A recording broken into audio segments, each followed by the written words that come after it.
Hey, thanks for listening, everybody. Don't forget to subscribe, and we would love to hear your best D&D stories or just role-playing game stories in general. What do you guys think? Yeah, especially if they involve the bedroom. I like role-playing games in the bedroom. Nope, that is not at all. Ooh, let's focus this hard on the bedroom role. So D&D, the Star Wars game maybe, or what's the other one? Shadowrun? BSDM, I think. Hey, thanks for listening, everybody. Bye.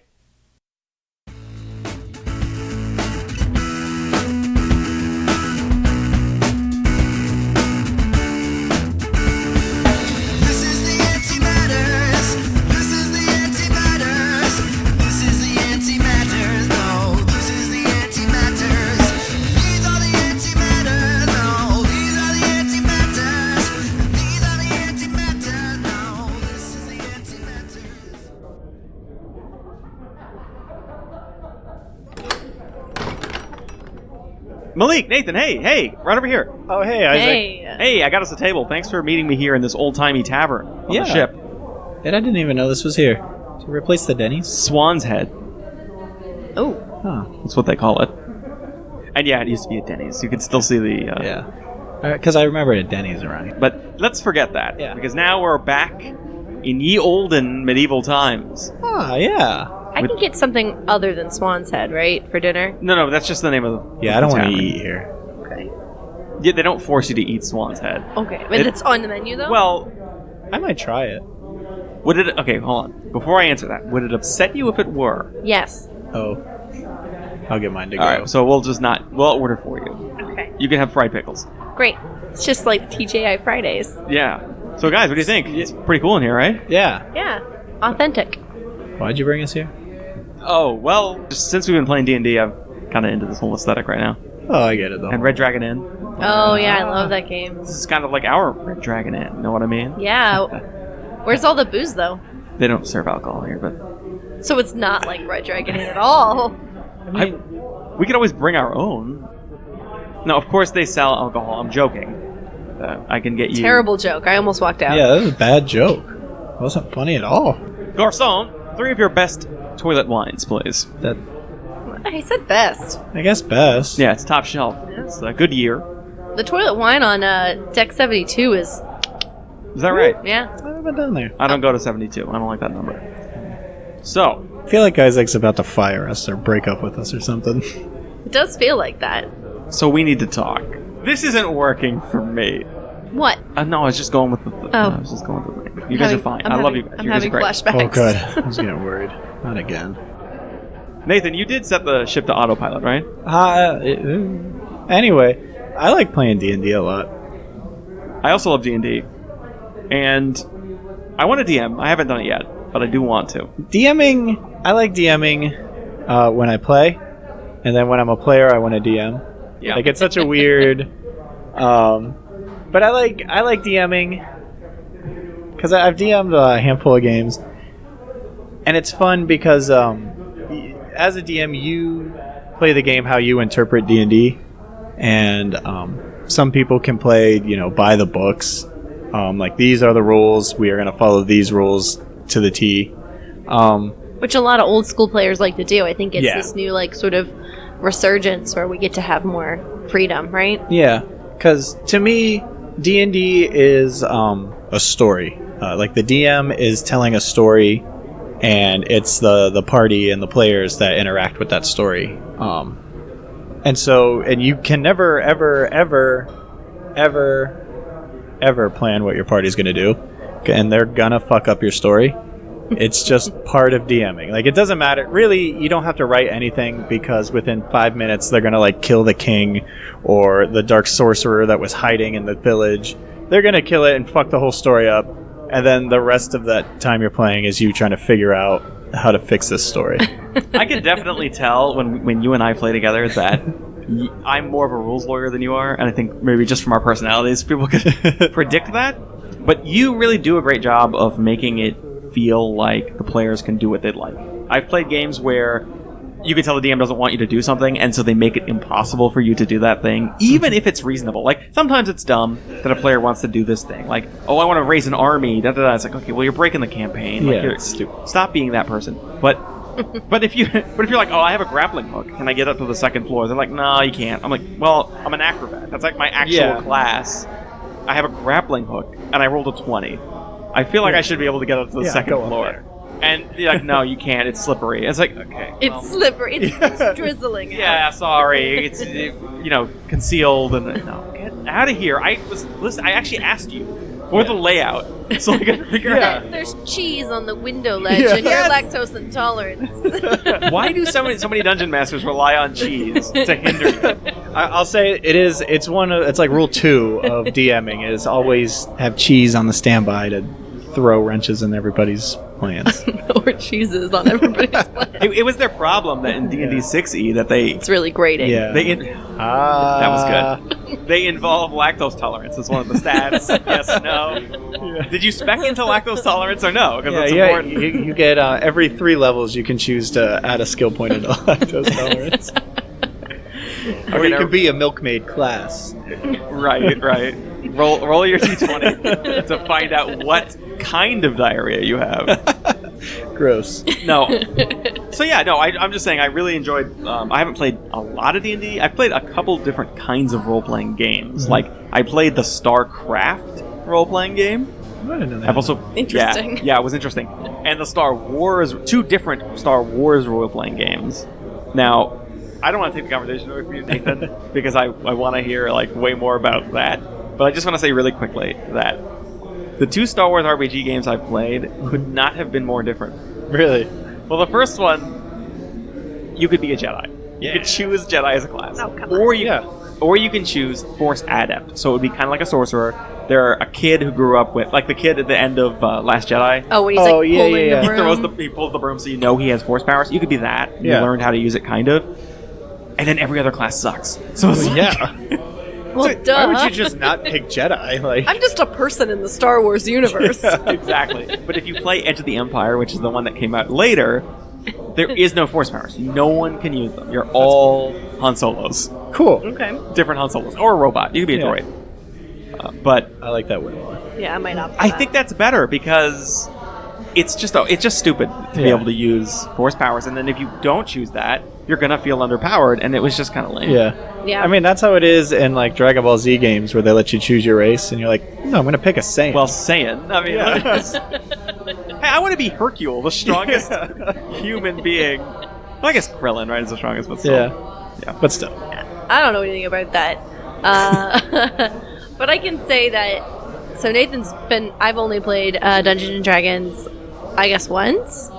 Yeah, I mean, you've played like 3 times. Yeah, but you've been my Just only one story. DM. And I really appreciate it because, like, the way I start playing games is like a murder mystery.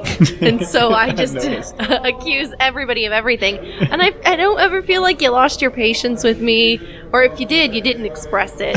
You know? Like, I can just, like, shout and throw things around and point fingers, and you're just like... In the Cthulhu... Letting it roll. Yeah. In the Cthulhu RPG. Oh, yeah, we did do that. The farmers were like welcoming us into their home, and you're like, I don't trust them. You're like, sense motive. They're totally on the level. They're just good people.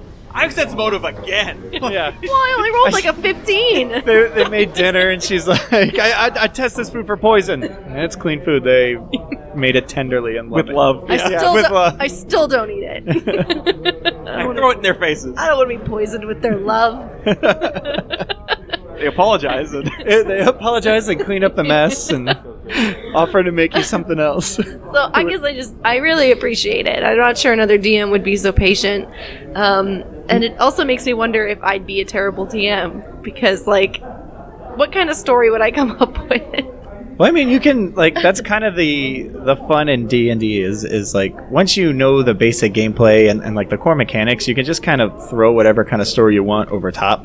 So, I mean, you could very much just have a murder mystery and have the killer there and stuff like that. That's true, but I think I'd make the clues too hard to find and then be mad at everybody for not finding them. You just ate the dinner by the old people? You didn't think anything about that was fishy? Why aren't you taking notes right now? I don't think I Why didn't you inspect the garbage out back to see that there was hemlock leaves in there? Why didn't you lift the top of the toilet tank to investigate if they had stored any? that dog was clearly shifty. I can't believe you trusted that adorable puppy. You only scratched behind his left ear and not the right? See, You guys are idiots. I'm worried about it. Well, what worries me is when you did the choose your own adventures, which I think everybody enjoys. Yeah. They're great. Yeah. You really want us to get into some bad, like, you cover your eyes and try not to smile when we pick one option. Yeah. I really like writing those. We got to do it again. For sure. Yeah, she really enjoys writing out how we die. True. I have a lot that you guys haven't even participated in. It's how I spend all my free time. Oh, No thanks. So we'll stick with Nathan as the DM. Yeah. okay. But no, back to your point about, DMs just kind of railroading you like that. My way of taking it is like, I just want the players to have fun. And I have played games. I played a game with a 3-hour boss fight. And that's because everyone in the party was rolling low. The boss was rolling low. It just took forever. And it was miserable. And it's just not fun. So I don't like things like that. And plus, I just if you come up with something cool and creative and different, yeah, I want you to do it. That's why the game is here. It's a role-playing game. You're playing a role. Have fun with it. So I usually just let my players kind of, as long as they can roll for it, just do whatever they want. I really appreciate that. You said something about the DM being not God, but God's God. I am God's God. In the D&D universe, but you don't do it as you're not an Don't opponent. say just that. I am your God's God, Isaac. But you're not playing it to be our opponent, and you shouldn't be. You're not. You're creating a universe, and they exist in it. Can you imagine if God's God was your enemy? No, I have played games where the DM has been actively playing against you, and it's terrible. It's hostile. It's not fun.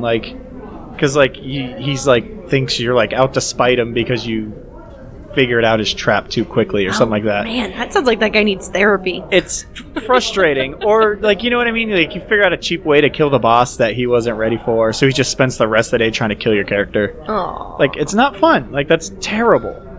And I remember we were playing with the computer, and the computer did something very in character, for his... Yes. He roleplayed during a fight, and it was not good for us. It was disadvantageous, but you were like, hey, inspiration point. Mm-hmm. Because you're thinking hey, that's a good part of the story. You're making the story better by playing your character appropriately. That is one of my favorite, because I love playing D&D. It's one of my most fun things to do. And I like when everyone else at the table is having fun. And to me, that is role-playing. That is really getting into your character and not metagaming. Not thinking about, the max damage you can do and all this. But playing your character the way you'd play that character exists. And in the game you were talking about, he was playing as a samurai from the Xanathir's Guide for 5e. And one of their things is they're really honor-based. And in the fight, the opponent was knocked prone or something, and the computer just skipped his turn because he was on the ground and the samurai wouldn't strike someone on the ground. That's how I award inspiration points when I DM, and that's a D4 you can just add to anything. Yeah, badass. It's so badass. And it's I'm a lawful good paladin, but I want to rob the shopkeeper. It's I've played with people like that who've been lawful good or something like that, or lawful neutral, and let's burn the village down. We're that's not what you would be doing right now. And now I wonder if that means so I'm very new to this, but my character I think is just me hyped up, right? Mm-hmm. But then it makes me wonder if you create a character that's lawful good, basically a saint, and then you're let's burn it to the ground. Is that who you are? Because you're not role-playing your character. You're just saying, I want to see it burn. Yeah, that's great. That's just you. And I guess people who try to cheat in the game, that says something about you too, right? Yeah. If you're playing you. Yeah. You're a cheater. Next time we play, I'm not going to play. I'm just going to sit and watch everybody's moral decisions and then write a paper. Oh, God. I like that. All of my friends are super self-conscious. I'm sorry, what was your class again? Oh, I'm a psychologist. Yeah. Go on with your little adventure. Can you tell me what your relationship was like with your mother? Yeah. I roll to obscure that information. I don't want to tell her. You roll a 1. And you're crying in my lap. She never took me with her to the grocery store. Wow, we should start writing that in. Our characters' relationships with our parents. I guess that is a thing, right? You can have the bond or whatever. I did write that into my character story. I do. I love creating characters, so I always like write like full page backstories for my characters and stuff like that. I'd be like, oh, he was part of this village, and then this happened, and then the king came into this, and then this, and then this, and like I just really just wanted to know where your character came from. But it's cool. I mean, It's fun. we played a short campaign, and so I'm really looking forward to taking this character and making it a longer one, so that the story I created, like for my character, can really shine. Versus, like, if we're doing like a quick campaign, you don't really get to. It's like you just met somebody and you've been adventuring for 2 days. They don't know about like your village burned down or this happened or that happened. So I think that comes out when you play, like over the course of weeks, right? I do like that, and that's kind of why I make the longer backstories. For characters that I know I'll play for 3, 4, 5, 6 sessions or so, is just to know how to role play them best. The Star Wars role-playing game, The Edge of the Empire, you're all, like I said, you're all kind of all scoundrels and like ne'er-do-wells and whatever. And the character I made in that, I was very invested in. We only played the opening campaign. It was like a one-shot. But I really made a complicated backstory for this guy that I didn't really get to tell anyone about, other than the superficial stuff. And that was kind of lame. And then the characters I played longer, I just was like, oh, this is a guy from Warcraft. So here he is. Let's appreciate it. So it's like, I don't know. It's just like a strange dichotomy there. Yeah. The other thing I wanted to say was about your point about role-playing.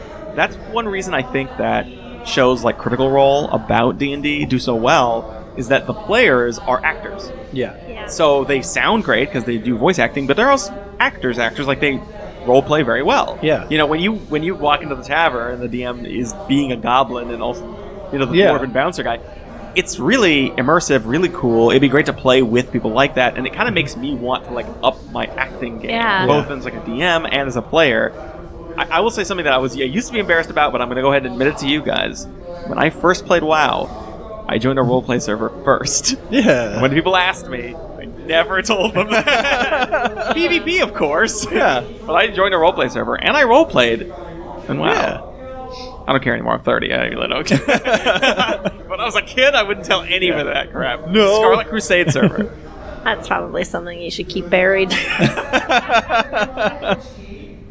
He said PvP for the record, everybody. He was on I mean PvPRP. Yeah. Oh, yeah. We played a game with Kane, and he is so into the role-playing. Like, he gets up out of the chair and is, like, making the motions of what his character does.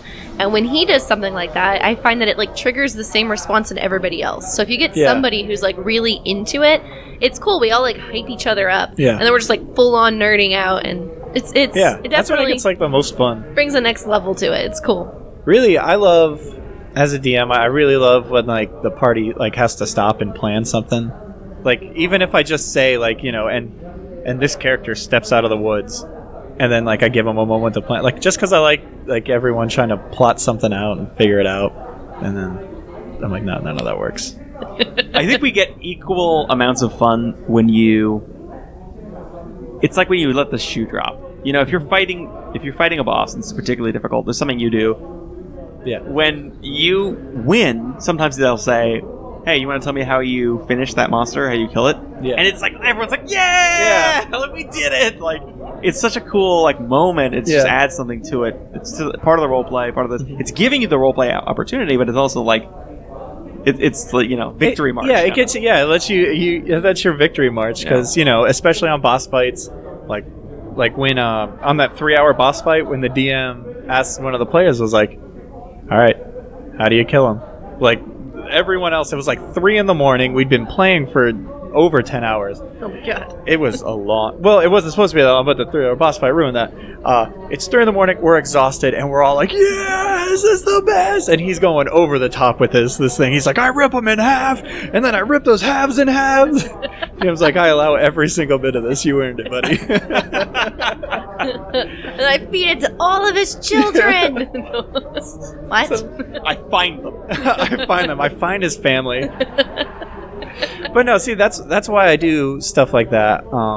Just because I want the players to have fun. I don't want them just sitting there rolling dice and rolling dice and rolling dice, and I look to the left, roll a die. You don't see anything, roll a die. Like that's not like I want the game to be like live and active. I want you all like doing stuff, and like I love players that think outside the box. Like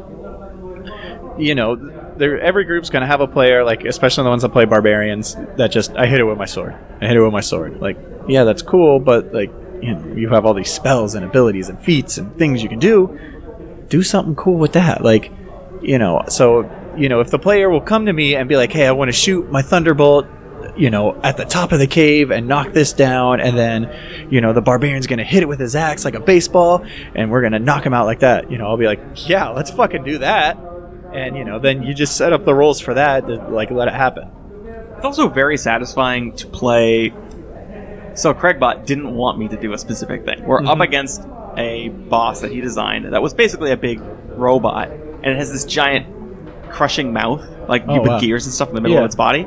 And I was like, we're in a room with a bunch of debris, so I said, I want to find the biggest piece of debris and throw it into its gears in the middle. Yeah. And he was like, shit. Because apparently, I mean, what happened was it went to half health and disabled it from moving. Yeah. Because that's what we were supposed to figure out through the course of this fight, and we could do that. But I was like, immediately like, oh, if it's a machine, I'm going to, you know, cram something in. Yeah, throw a monkey wrench in there, and it worked immediately. And he was like, shit. But he let it happen. He wasn't going to like say like, no, you can't do that or anything. So it was really, you know, that was cool. It was really satisfying as a player to get rewarded for thinking, you know, outside the box. Figured it out. Yeah. Because like that's what I did. Reward that, so that way more players will start thinking about that. You know. So I mean, sometimes you just want to hit something with a sword. Like if you come up against a pack of zombies or something, like you don't need to like go all out like toppling trees, making forts and stuff. Like just, you can hit those. But like, you know, if you're in like a 4 or 5 round fight, you know, think outside the box. Do something cool. Do something crazy. I guess that's kind of the same as what you were saying, but like yours is like you want to solve the story. I'm kind of trying to solve the like mechanics.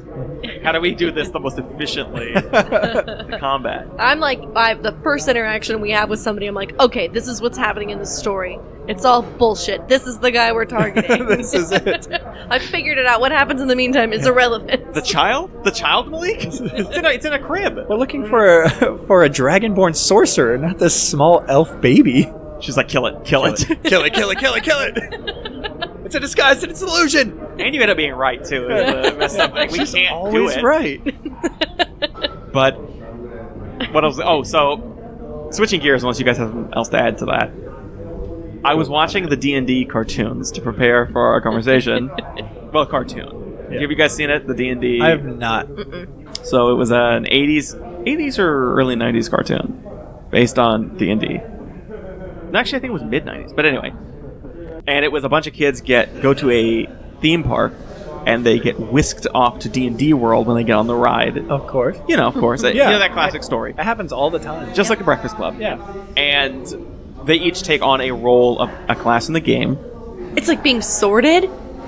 It's kind of like being sorted. I want to be sorted. Or like Sword Art Online, something like that. Hack Sign. I don't know if you guys don't watch anime. I love the Hack Sign. Okay. No. I know Malik's a giant weeb, so she knows what we're talking about. Right. No, it's like a... That's something I really want. You know, you and I have talked about the Patronus or being sorted or whatever, like in real life. I really want to know if you were moved into a D&D realm, what class you would be assigned if it was based Not on like you. which one you want to play, but like which one they put you in. Right. That's exactly. I bet you there's a BuzzFeed quiz for that. I'm sure. Isaac. You'd be a barbarian, of course. No. Isaac would get cleric. Okay, cool. Cool. Clerics are useful. It's because he's so religious, right? With how devout he is. Yeah. I'm sorry, what were you saying? I was praying. Nathan, obviously, you would be village idiot. No, sorry. I just called you a cleric. I'm kidding. You're like a druid. I don't wear shoes a lot. Druid's good. Or bard. Yeah. I'm not taken seriously a lot, so. But you're very powerful. Very powerful. I could crush this ship whenever I wanted. I know that. Please stop threatening me with that. Just saying, let me have that extra Pop-Tart. Sometimes you wake me up to tell me that. I just don't want you to ever forget. So I watched the cartoon, and there's some things in it I think will probably ignite your anger, Malik, a little bit. Like, so one of the things in there, and I checked on this, one of the kids is a black girl whose class. Okay, so let me actually take a step back. You have a wizard, ranger, a knight, which I think is cavalier, right? And actually in D&D, a barbarian who's like this little boy, so it's kind of cute. He's like the youngest one. He's the barbarian, and he's like Bam Bam. You can basically imagine Bam Bam. And then there's the girl who's a thief, I think, the white girl who's a thief, and then they have the black girl who is the acrobat. And she has like the power pole from Dragon Ball. Yeah. Nathan. It's like this giant thing, so she just, I guess can just pole vault. I don't know how that's helpful. They try to make it helpful. It still doesn't seem helpful in the show. She's like, all right, a dragon? I'll use my pole vault. Stop it. Stop what you're doing. Go hide.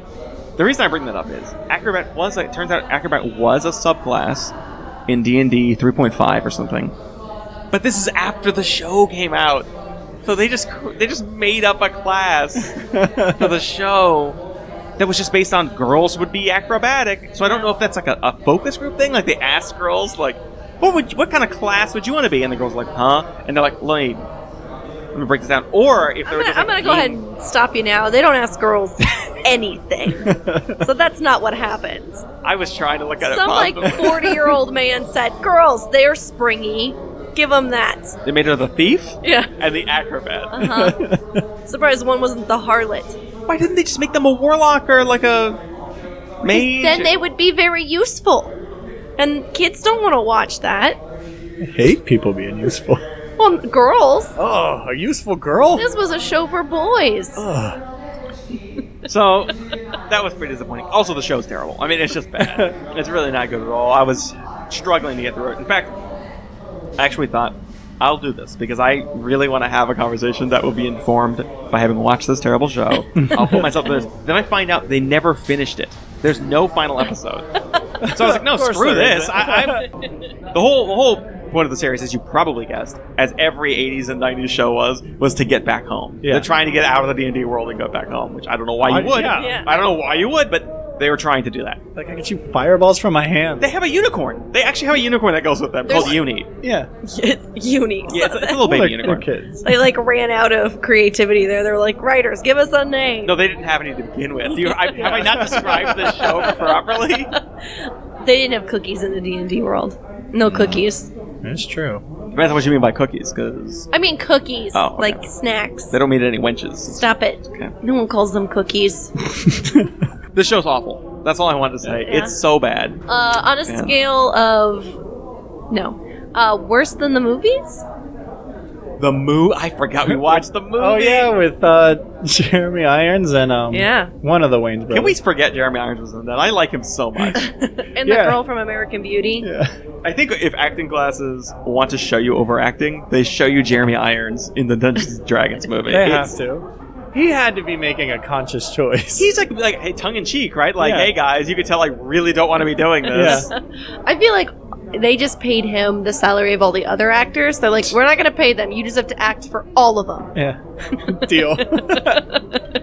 He took it as a challenge. He was really tired after that. He had to take a couple years off of acting. He was like, I was just Scar. Obviously, I can act. Yeah. I can coast for a while. I'm not used to people seeing my eyebrows and my hands move around. I'm gonna put a CG tentacle monster in this guy's head. God, that movie was so bad. It was bad. It was a lot. It was a lot happening. Wayne's brother, which one? Marlon, right? Isn't that Marlon? I don't know. Which, Marlon. They introduced Marlon Wayans' character just to kill him. Like he was not useful. Yeah, he to the didn't do- plot. he wasn't even that good of a comic relief. Yeah, he No, that's wasn't that funny. He didn't contribute to the group. He hit on an elf girl and then died. Yeah. Well, him dying did cause some sort of like, I don't want to be your boyfriend kind of thing. It was a little bit. I'm honestly gonna say it was a little bit minstrel showy. Like it was a little. It felt a little problematic to me. Maybe I'm sensitive to it, but I felt like, why are you introducing this bumbling black character who like gives nothing? He absolutely does not contribute at all. And then you have the white man who is just like fantastic. He can fight really well. He steals really well. He's got great ideas. He's attractive, clearly. Yeah. I guess. Oh. And He had that late 90s hair. Of course he was. Well, his death allowed everybody to be better. You know what I mean? Like, he died, and the boy was like, now I'm angry enough to fight. And she's like, oh, I've had magic this whole time? Good thing I waited until he died. So his death, like, sent everybody's, like, powers forward. I forgot how awful of a magician she was. I would say this. They are playing by the rules in that movie, Yeah, though, she right? did have to use ingredients and all that stuff. She had to use ingredients to cast spells, which, like, I've never had a D&D make me do that. Or DM, I mean, have me do that. I absolutely, as a DM, I think it's so dumb. I'd like so if you're a wizard, you have studied your whole life to shoot a spell, so you should be able to do that without holding on to butterfly wings and sticks. And like, I don't know. I just think it's so tedious, and it just slows down the game. Where you're like, I want to cast fireball. Like, okay, do you have enough lightning bug thoraxes and pixie dust? Like, especially because the whole movie they weren't concerned about like the semantics with that. They're like, yeah, there's just a million dragons here, and no one's like getting shit on. But like, she needs the magic like dust to cast a spell. Like, when are you saying the rules count here? For when the plot works. Yeah. That was frustrating. So frustrating. That no one was getting shit on by dragons. Really? That was where it broke for me. Yeah. I didn't believe it. I didn't like the movie anymore. Are you saying dragons aren't like birds and just have no control over their sphincters? What's happening? Malik, which movie would you rather watch again? Okay. Vampire Wars or Dungeons and Dragons? Vampire Wars. Me too. Duh. Easy, right? That one's actually good. Well. I mean, it's really funny. Okay. Yeah, no, it's hilarious. It's definitely hilarious. Actually, can we roleplay Vampire Wars? Please. I want to be the sock puppet No, vampire. I wanted dibs for that. He's the parasitic vampire. He speaks like Aramaic, and it's clearly a sock puppet. Did we make you watch this yet? No.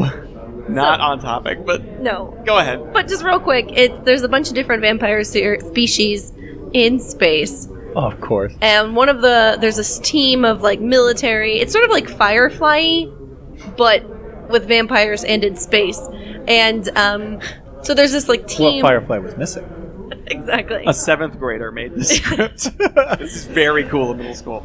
Basically, there's a team who's going in and trying to fight these evil vampires, but on their team is a vampire princess who's not evil. But, you know, there's racism on there. Anyways, so at one point, so you're seeing all these different species of vampires, and some of them are more aggressive than others. And they stop at this place, and there's a bunch of corpses all over the place, and they look over and they're like, oh no! And out from his chest pops this clear hand puppet. It's just like someone with like a flesh-colored sock on their hand. Yes. And he's like, nah, and it's just like we get subtitles, and it's just a parasitic vampire. You can see the fingers stretching apart. That sounds so terrible. It's perfect. And so I love it. We gotta make you watch that. Yeah, that sounds so bad. And then I'm gonna make a Vampire Wars campaign. You guys are gonna play it. Oh, I'll play. Oh, one last thing on that. Sure. The girl who's supposed to be from the Firefly show, the one who can make them think sexy things. Yeah, she looks. Nathan Fillion. That's true. But she's talking about. There's one who looks like. What was the girl's name? Bubarella. Yeah. It's like the Bride of Dracula with the big hair. She kind of is like that kind of character. Okay. Yeah. And her thing is she can touch you and like make you think sexy thoughts. Not just think sexy thoughts. Like you think you're banging. You experience it. So and whomever you want, not just her and you. It's just like, oh, you want to have sex with your wife? Chill. Yeah, it's like the Vulcan mind meld with sex. Wow, that's so much better. That's her special vampire power. I'm gonna meet her. All right. There's an entire race of vampires that's their thing. It's a sexy planet. Just don't open your eyes. I guess that could be a segue into talking about Masquerade, because that's a role-playing game, but... No, I did like the Vampire Masquerade. I like the idea of it. I haven't played Masquerade, but I played the video game, and I love the idea of the different races, which is something they had in Vampire Wars. The different races of vampire have different abilities. They did this in Soul Reaper, too, if you played that. I have not. Oh, well, computer understands. They have different races of vampires. I'm just really into that idea. Something about that's so cool to me. They have different covens, which have different like natural powers. Yeah. Actually, they did in Anne Rice too, didn't they? The vampires had different gifts. Yeah, and some of it was just natural, right? Like who you were before you died, kind of thing. I like that too. Yeah, of course. But that's definitely a fun aspect of Vampire the Masquerade, the video game. I had to draw a hard line on actually doing the role playing because for some reason. You have to wear a corset to play? Well, duh. But that's not why I draw the line. It's really just like the level of nerddom that I was not allowing myself to cross. I was like, listen, I'm super into Harry Potter. I am interested in D&D. I probably pick my nose longer than most kids. But I cannot run around a college campus dressed as a vampire. I cannot do it. What did nose picking have to do with that? I just feel like it's a nerdy thing, right? Like, oh, what a loser kind of thing. I'm willing to admit that. over, you know. I'm confused on what Malik's idea of a nerd I don't is. know. Bad person, I guess. Yeah. They're picking their nose, throwing a football, Eating tacos. Yeah. tacos. Doing the worm. Dumb Yeah. nerd. Well, I guess maybe that didn't land for you guys, but I don't know. For me, the line was LARPing. I'm not trying to interrupt you. That's what I mean. That's what it was. Vampire the Masquerade wasn't role playing. It was LARPing. I can't. No? I can't No. do it. As, And I as really- a nerd, I that's don't gone. appreciate anyone who does LARP as I look into Nathan's eyes. Well, as a nerd that has jumped the cliff, so to say, and started LARPing, it's fun, man. You just get to beat the crap out of like strangers with foam sticks. Like, it's fun. But okay, I get the idea of hitting somebody with a foam stick could be enjoyable. But what about the dialogue beforehand? There's really, I mean, when I've played, like, there was no dialogue. Like, we set up the rules of the game, Just a fight. and then you just fight. And that's different. I feel like Vampire the Masquerade, when you're role playing / LARPing, that it's we're all at a bar and we're pretending to be vampires and don't cross the bar to talk to me because you're in a different coven and blip blip blop, and it's just Wait, is it going on in, like, the real world? yes, Like, and you can't break character and it's a thing. this. And you have to drink real blood. You have to drink real blood, and then you go to prison Oh, and you get man. AIDS. You get and AIDS it's because just you're drinking blood. Yeah. This is a rough game. I just you've seen it.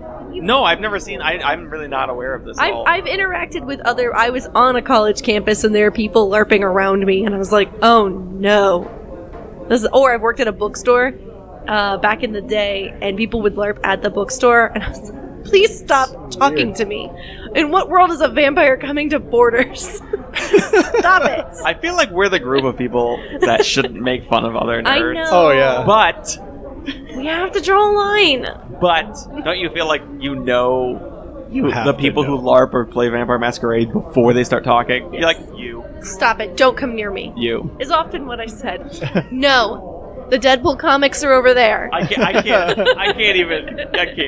keep this. This is too mean. But wait, so let me just actually clarify this because I'm really curious. You meant the people who were playing Vampire the Masquerade would make it an entire like event where they were at a bar or something and like really getting into the character rather than Sitting at, like, just playing the game like we Yeah, do D&D. I mean, like, okay, sundown happens, and you're playing on this block. So anywhere you guys go, there's like 50, 60 of you, right, who are joining in on this, and you're going in costume, in character, to do this thing. And it might just be, like, at the end of the night, you know you're going to battle, but anything that happens in between there is character building. You keep that, you bring it to the next thing. So yeah, people do it in the world. it's like a real life, like, role playing thing. Yes. One of the races of vampires basically has to move to the sewers. Did anybody do that? Did they The take it true that far? I mean, they might have, but I wasn't in the sewer. I was just a person trying to live my life. Well, like, pick the only normal character. I wasn't LARPing. I was just living in this world. I'll play, but I'm just a bookstore Yeah. employee. Who hates you? I roll for you to sign up for the credit card. I get a 20. Yeah. So are the fights, like, do they... I'm really fascinated by this. Yeah.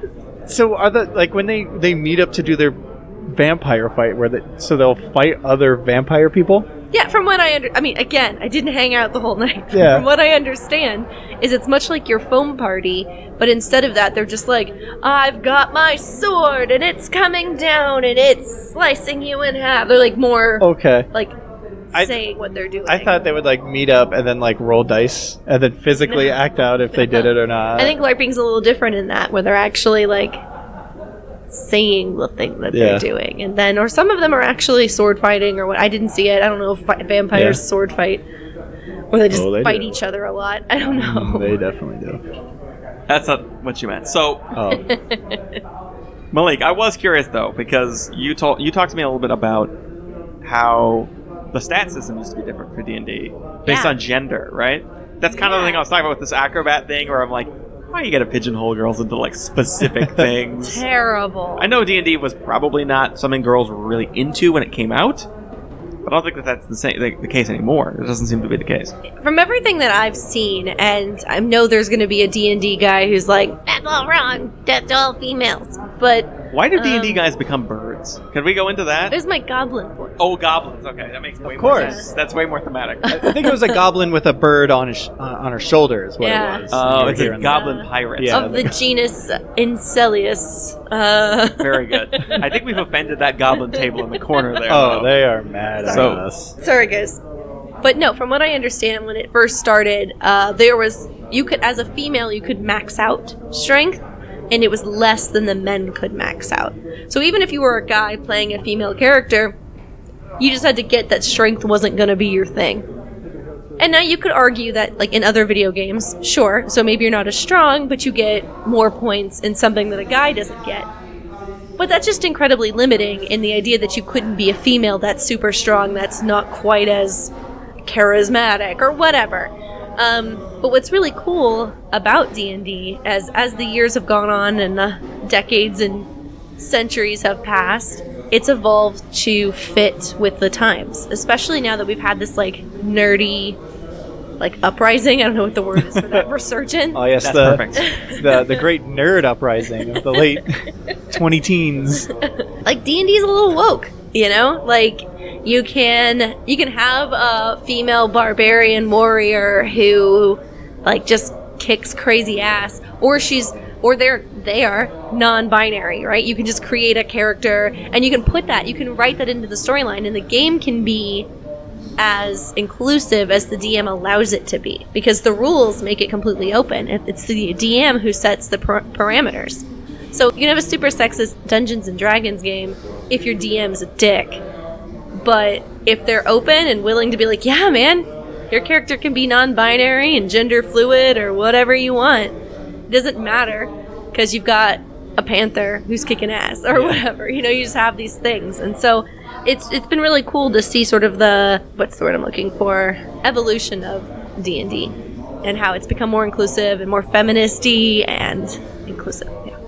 You have to be a real particular type of asshole to say, in this role-playing game where we can cast spells, fight dragons, and do whatever you want, whatever's in your imagination, you still need to choose a binary gender. You have to be a particular kind of asshole. Have you met nerds? No, I know. I agree with you. I'm just saying, look, I can't, like, I would walk out of the room. Like, I don't know what to say to you. Like, you literally let me be a rock person. Yeah. But I cannot be. Does your rock person have a dick? Yeah, Then you're a male rock Is it a person. rock Sure penis should be. or a rock vagina? I need to know. And then therefore, if it is a rock vagina, then you are a female and you don't get to, Obviously, you have to be an acrobat. Yeah. You get to be an acrobat or a thief. Yeah, no, if Even though you choose you're a made- female character, you get 2 choices. And even if you're a rock person, you're not as strong as the human warlock. Yeah. Male human robot. So no, it was just cool I love the way it's going and the community is growing. And recently I had an opportunity to watch a game in my volunteer experience. I watched a bunch of kids play D&D, and the group was 90% female. And it just it warmed my little feminist heart. It's like, we don't need no stinking boys. We're doing our own nerdy thing. And we've taken this game that was exclusively boys in the basement, you know, from the 70s and 80s, and now it's super inclusive. And those feminist hearts are notoriously hard to warm, I will say. That's where we get our toughness from. Didn't you tell me... You gotta have a cool heart. Didn't you tell me that the DM was a boy, though? Yes. Which, no, I'm not trying to make a statement like, of course they did that. That's not what I'm saying. I'm saying I love the idea of this boy who's probably sweating his ass off, trying to, be cool or inclusive or whatever, and the idea that he might meet a girl being the dungeon master of a D&D game, is just for me as a nerd, I'm like, hell yeah, we made it. Nerdy dream come true. We got so far. One of us got married. Yes, looks like we made it. And I really like the idea of as a little girl taking him to task.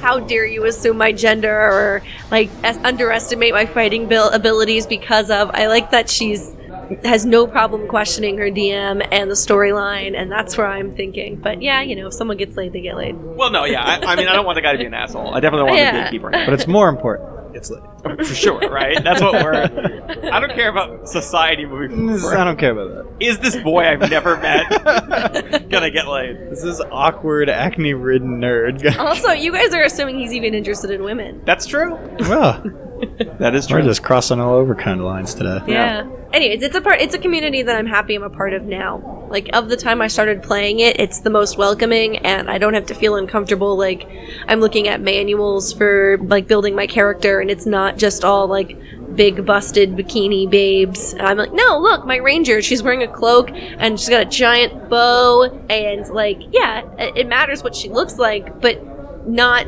to the detriment of her character. So it's a good time for me to start. I'm sure when guys play female characters, they describe the physical way more than when they play male characters. Do you want me to wait?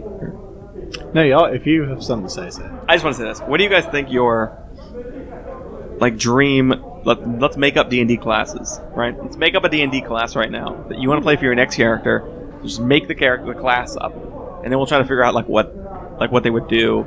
Ooh, what the that's thing was. fun. I think mine would be rabbi. I want to make a rabbi. Why? Name his attributes. Oh, well, he's got really high wisdom, really high charisma, and I would say high constitution. But, he's older, so his dexterity's a little low, his strength's not that high. Okay.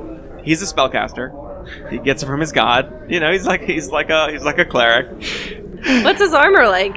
Mostly cloth? His AC? Oh, yeah, definitely. He wears cloth. Okay. He has an advantage on grapple checks with that scarf thing that they wear. Right, exactly. Attacks to his head have a higher AC than his body because he has the yarmulke on. It gives him a little bit of... It's a defensive... It's a combat yarmulke. Okay. God. One of his spells is the Star of David. What's it do? It lights the way. Oh. It's like protects against Nazis? Oh!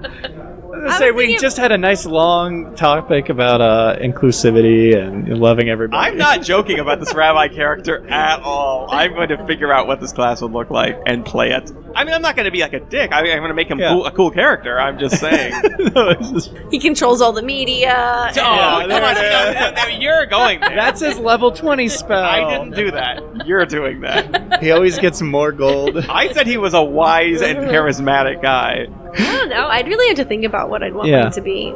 Because witches already exist, right? Mm-hmm. Yeah. Let's see. What would be a cool one? I'd probably make spells like in Hebrew. Like Yeah. I'd make Hebrew named spells. That's That'd be neat. cool. I like Jewish mythology. I think it's cool. Yeah, it's cool. Golems and stuff. Yeah, that is the Hebrew thing, isn't it? Yeah. Yeah, that's awesome. He's Yahweh all the way. It's Yahweh or the highway. I think that's the slogan of Judaism. If it's not, it is now. You're welcome, Jews. How did you guys not get that? I'd say out loud, my grandmother was probably Jewish. Or part Jewish. Yeah, that's fine. Okay. Is that like saying you have a black friend? What Yes, is that's that? exactly qualifying it.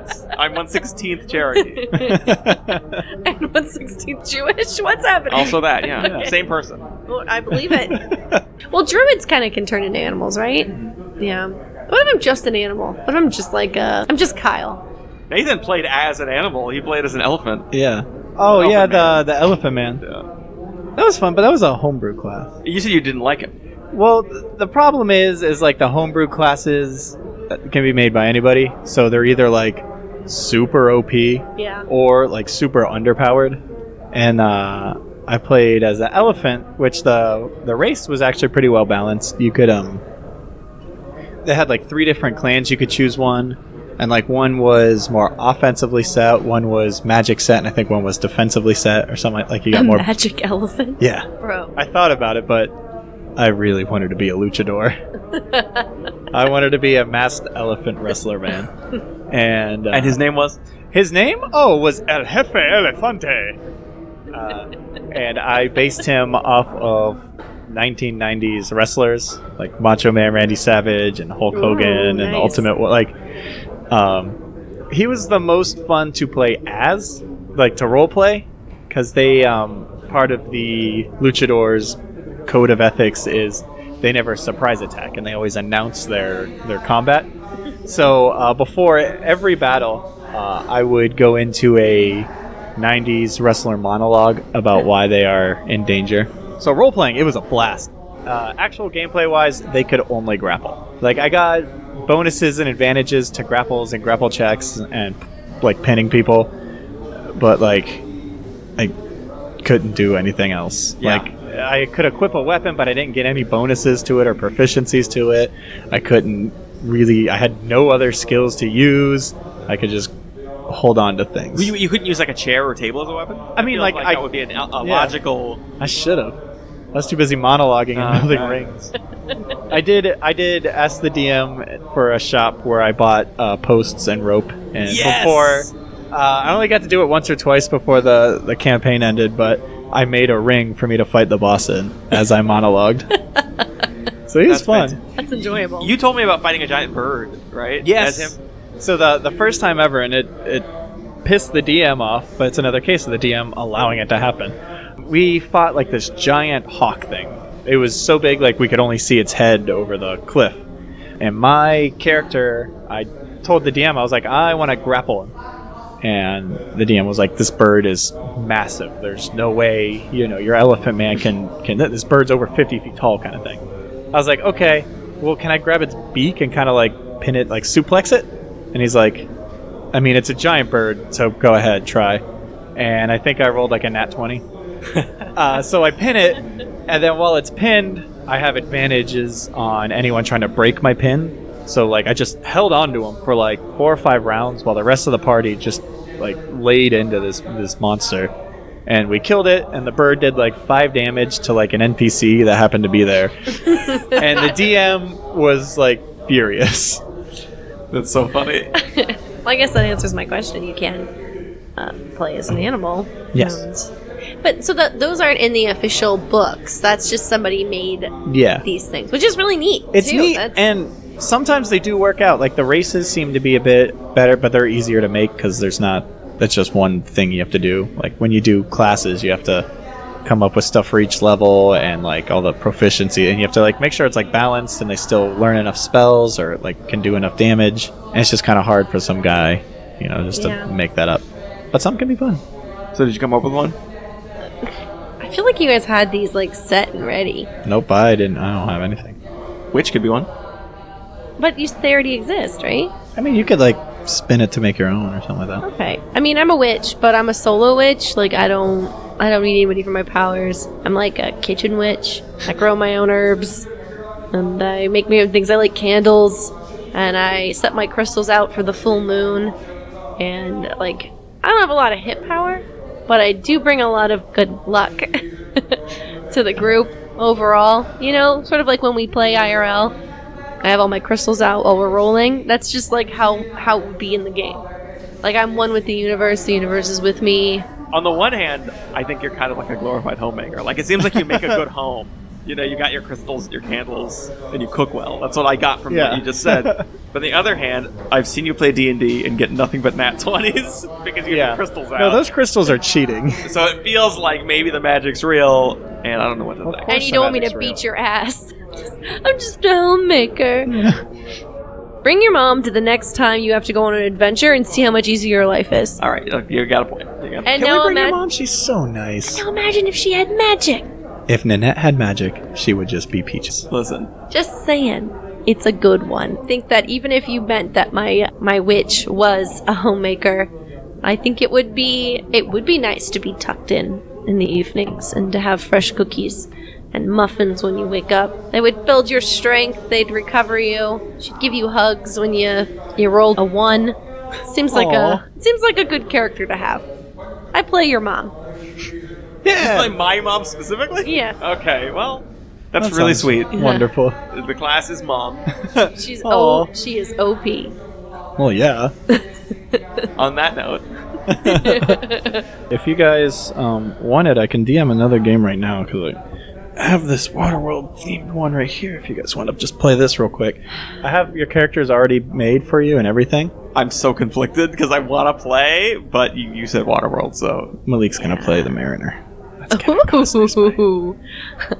I feel honored. I was hoping that you would say that, though, so I'm just going to put on wizard garb that I brought with me.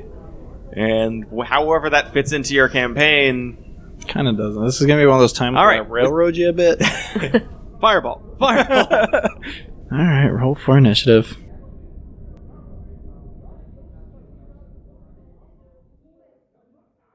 Fear not, stranger. Barbarian, magician, thief,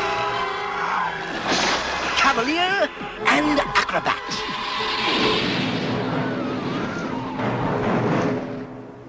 I am Dungeon Master, your guide in the realm of Dungeons and Dragons.